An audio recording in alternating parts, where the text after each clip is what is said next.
خشک شدن دریاچه ارومیه یکی از فجایع جاری زیست محیطی است که اکنون هموطنان ما با آن دست به گریبانند. تاکنون بیش از 85% از دریاچه 50,000 کیلومتر مربعی در ارومیه خشک شده است و این امر باعث نگرانی روزافزون میان مردم منطقه شده است. هموطنان تبریزی در روز سه‌شنبه 20 خرداد دست به تجمع اعتراضی در اطراف کوی دانشگاه و بولوار 22 بهمن زدند و نسبت به بی‌تفاوتی دولت و سازمان به اصطلاح محیط زیست در رابطه با این فاجعه بسیار بزرگ، یعنی خشک شدن کامل دریاچه ارومیه و تبعات آن، اعتراض کردند. مردم در شعارهای خود به خصوص نسبت به وعده‌های توخالی روحانی اعتراض نمودند. مردم در شعارهای خود فریاد می‌زدند: روحانی، روحانی، وعده‌هایت چه شد؟ Urmuşarın doldurun, sertlerini sındırın. Urmuşarın doldurun, sertlerini sındırın. Urmuşarın doldurun. Ruhani, ruhani, vədələrin bəzali. Ruhani, ruhani, vədələrin bəzali. Ruhani, ruhani, vədələrin bəzali.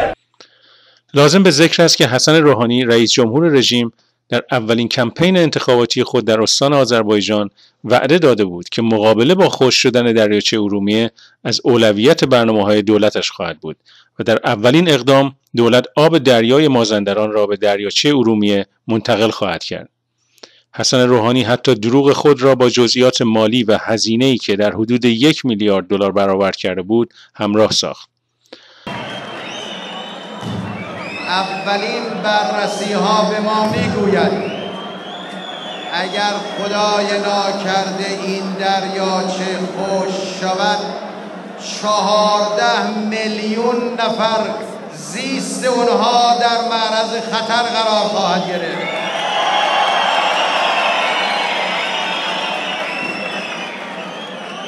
اون وقت ریزگردهای نمک تمام زمینهای کشاورزی کشور را نابود خواهد کرد. اولین بررسی ها به ما میگوید باید آب دریاچه خزر به ارومیه منتقل شود. اکنون پس از گذشت بیش از 1 سال با صدای بلند به روحانی مردم میگویند: Vədələrin bəzali. Ruhani, ruhani, vədələrin bəzali. Ruhani, ruhani, vədələrin bəzali. بنا به گزارشات رسیده در این اعتراضات حدود 20 تن از معترضین توسط نیروی انتظامی و اوباش رژیم دستگیر شده و به نقاط نامعلوم منتقل شدند.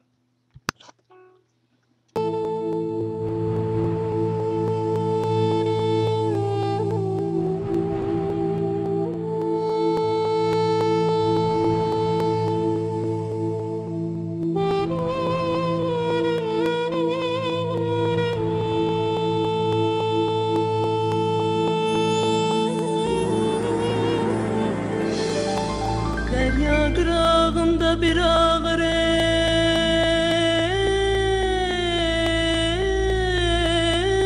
eller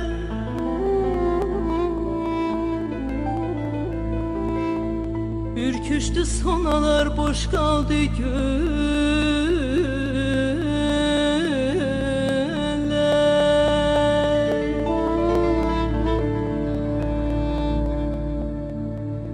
Səndə vardır mənim xatirələr Aman urmu gölüm qurusan öllər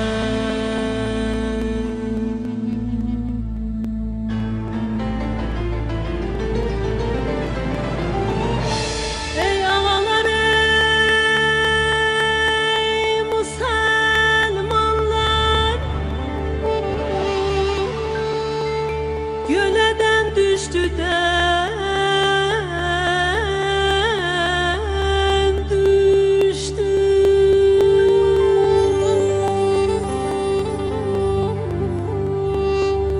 Talandı öldü durnalar Mənə qəm düştü